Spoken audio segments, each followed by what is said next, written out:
My friend runs a bakery. Every holiday season, she triples her revenue. She works insane hours, sure, but the payoff is immediate, tangible, predictable. She can see the line of customers wrapping around the block. She counts the orders, she banks the money, she knows her work mattered. Small YouTubers work those same insane holiday hours. We upload more, we optimize harder, we sacrifice time with family to batch content.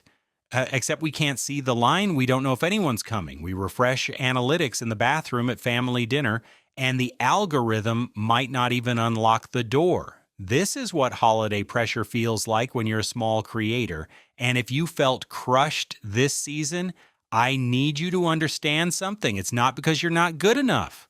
Look, I know the common advice. Everyone struggles during the holidays. Big creators burn out too. Just focus on your own journey. And yeah, technically that's all true, but it misses something critical. The pressure you feel as a small creator during the holidays isn't just different in intensity, it's different in structure. Big creators worry about maintaining their success during a chaotic season. You're worried about being noticed at all. Those aren't the same problem, not even close. And pretending they are keeps you trapped in a cycle where every holiday season becomes a referendum on whether you deserve to be here. What I've learned after running 4 channels and talking to hundreds of small creators is this. You're facing a triple pressure during the holidays that most people don't see and that big creators simply don't experience. Let me paint you a picture of what holiday pressure actually looks like when you're small. You decide in October that this year is going to be different. You're going to show up. You plan holiday content, gift guides, year in review, festive tutorials, whatever fits your niche. You work ahead, you batch record, you sacrifice your actual holidays to make content about the holidays. November hits and you start posting. Your first video gets 87 views. That's lower than usual, but okay, it's early. Video 2, 134 views. Better, but not the holiday boost you hoped for. You check YouTube and see creators in your space, bigger creators, posting their holiday content. 20,000 views in 3 days, 50,000. Comments flooding in, sponsorships. You tell yourself they earned it. They worked for years to build that, which is true. But here's what's also true. You open your analytics dashboard and your video from 2 days ago has 12 new views. 12, you spent 6 hours on that video. You uploaded during the optimal time. You did everything right. The algorithm just isn't interested. So you try again. You post more, you adjust your thumbnails, you tweak your titles, and the whole time you're surrounded by holiday success stories, other creators talking about their best month ever.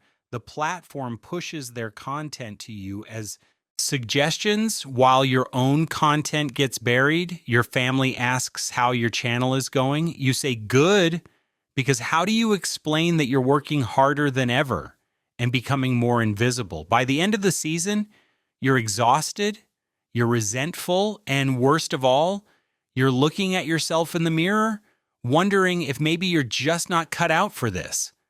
If everyone else found a way to make the holidays work, what's wrong with you? Here's what's actually happening. Small creators face a triple pressure during the holidays that compounds in a way big creators don't experience.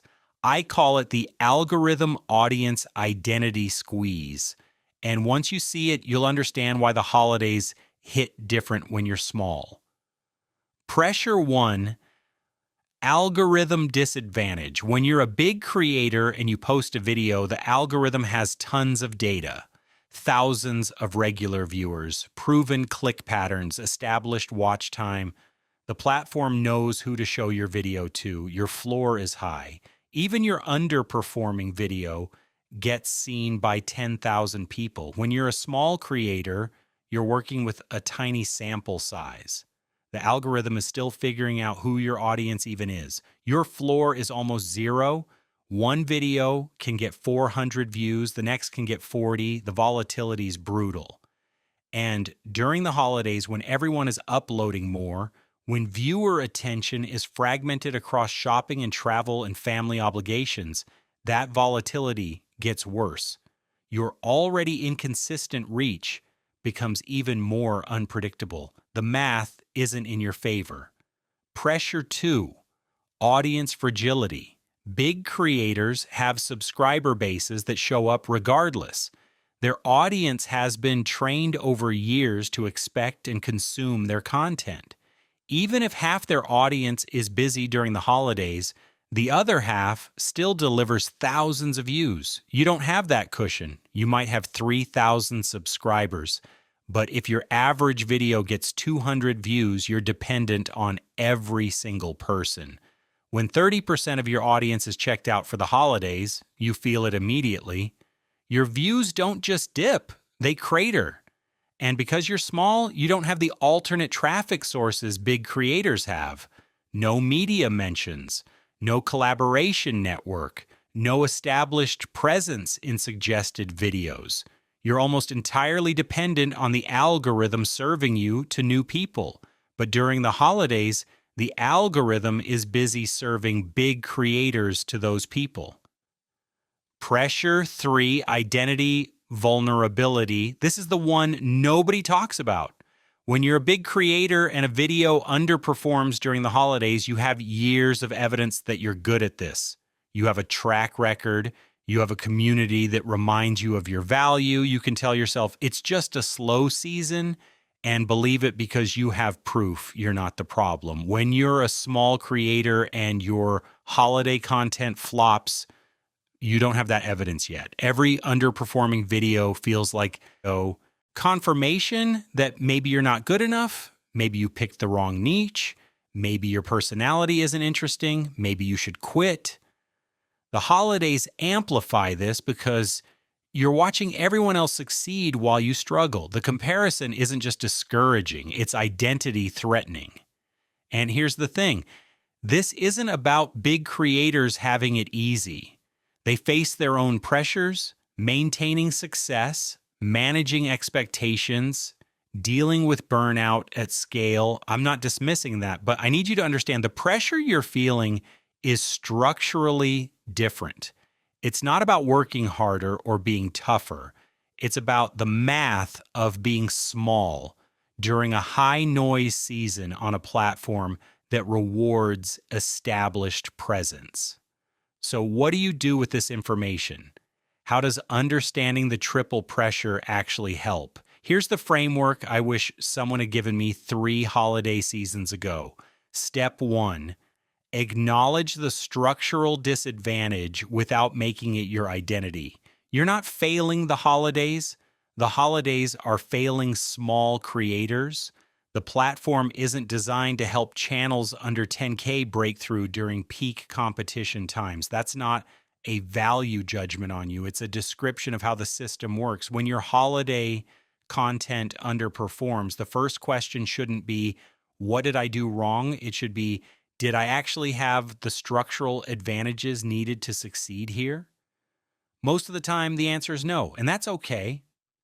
It doesn't mean stop trying. It means stop interpreting systematic disadvantage as personal inadequacy. I uploaded 6 videos during holiday season 2023, total views across all 6, 847. I'm not proud of that number, but I'm not ashamed of it either, because I understand now that I was trying to win a game I didn't have the pieces for yet. Step 2, adjust your expectations to match your stage, not your ambition. Big creators can set holiday goals like my best month ever because they have the infrastructure. You don't, not yet. Your holiday goal as a small creator should be maintain consistency without burning out. That's it. If you post your regular schedule and the views are lower than usual, you didn't fail. You survived a structurally difficult period. If you take 3 days off to actually enjoy the holidays instead of creating content about the holidays, you made the smart choice. The algorithm isn't going to suddenly discover you because you posted on Christmas Day. I promise you that. But burning yourself out, chasing an unrealistic holiday breakthrough will make you quit in January. I've seen it happen dozens of times. Step 3, use the holidays to build asymmetric advantages, not chase symmetrical competition. Here's what I mean. During the holidays, everyone is making holiday content. Gift guides, year-in reviews, festive versions of their usual stuff. If you're small, you're competing directly with creators who have way more resources and reach than you. That's symmetrical competition, and you'll lose. Asymmetric advantage means doing something they can't or won't do. For small creators, that often means depth over breadth, specificity over general appeal, and honesty over polish. While big creators are cranking out optimized holiday content, you can create the one video that actually addresses the specific pain point your tiny niche cares about. While they're focused on maximizing their existing audience, you can build real relationships in comments with the 47 people who did watch. While they're maintaining their brand, you can be vulnerable about the struggle in a way that creates actual connection. The holiday season is loud, but if you're saying something true that no one else is saying, the right people will find you. Now, maybe not in huge numbers, but the right people. And at your stage, that matters more than volume. Step 4, track different metrics during high pressure seasons. Views, subscribers, watch time, these are all important long term. But during the holidays, when the structural disadvantages are amplified, obsessing over these metrics will destroy you. Instead, track: did I post without burning out? Did I maintain my baseline consistency? Did I learn something new about my audience? Did I improve my craft regardless of performance? These aren't cope metrics. These are the actual leading indicators of whether you'll still be here in 6 months. Because here's the truth. Most people won't tell you the vast majority of small creators who quit do it during or right after high-pressure seasons like the holidays. They push too hard, see underwhelming results, internalize it as failure, and walk away. If you can get through the holidays without quitting, without hating yourself, without deciding you're not good enough, you've already beaten the real challenge. The views will come later. Survival comes first. I want to show you something that changed how I think about this. Last year, I tracked holiday performance across 50 YouTube channels, 25 under 10K subscribers, 25 over 100K, all in similar niches, all posting similar amounts of holiday content. I wanted to see if the triple pressure was real or if I was just making excuses. Here's what the data showed. The large channels saw an average view increase of 23% during the holidays. Some variability, but overall their traffic went up. Makes sense. More people online, more consumption, and they have the infrastructure to capture it. The small channels saw an average view decrease of 18%. But here's the critical part. The volatility was 35% higher. One small channel would randomly pop off with one video, getting 10x normal views. Most saw consistent drops. A few saw complete collapse, like 60-70% decreases. The pattern was chaos. When I interviewed the creators behind those small channels, every single one of them had assumed the problem was personal. I'm not good enough. My content isn't connecting. Maybe I should pivot. None of them understood they were experiencing structural volatility amplified by a high competition season. One creator I talked to had uploaded 12 videos in December, spent probably 80 hours total on production. Her average video that month got 73 views. She told me she cried in her car after checking her analytics on Christmas Day. She thought she was failing, But when we looked at her content, it was good, really good, better than a lot of established creators in her niche. The only difference was she didn't have the algorithm infrastructure yet. By February, when the noise died down and the competition decreased, her views started recovering. Same quality content, same creator. Different structural conditions, she didn't get better. The environment got easier. That's the lesson. Your holiday struggle isn't a permanent judgment on your abilities. It's a temporary expression of where you are in the growth curve during the hardest possible conditions. Remember my friend with the bakery? She sees her line of customers. She knows immediately when her work connects. She gets feedback in real time. She can adjust, pivot, respond. You're baking in the dark during the holidays. You're putting in the work with no idea if anyone's coming. And then you're watching other creators' lines stretch around the block while yours sits empty. And you're telling yourself, it must be the recipe. It must be your technique. It must be you. But what if it's not? What if you're just running a small bakery during the one season where everyone defaults to the big chains because they're visible and familiar and guaranteed? What if your bakery is actually great, but you're in a structural position where discovery is nearly impossible during peak noise? I'm not saying give up.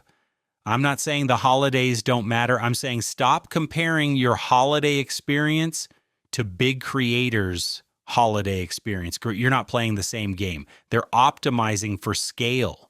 You're fighting for visibility. Those require completely different strategies, different expectations, different metrics of success. If you survived the holidays without quitting, you won. If you posted anything at all while navigating the triple pressure of algorithm disadvantage, audience fragility, and identity vulnerability, you won. If you're here watching this video, instead of giving up in December, you won.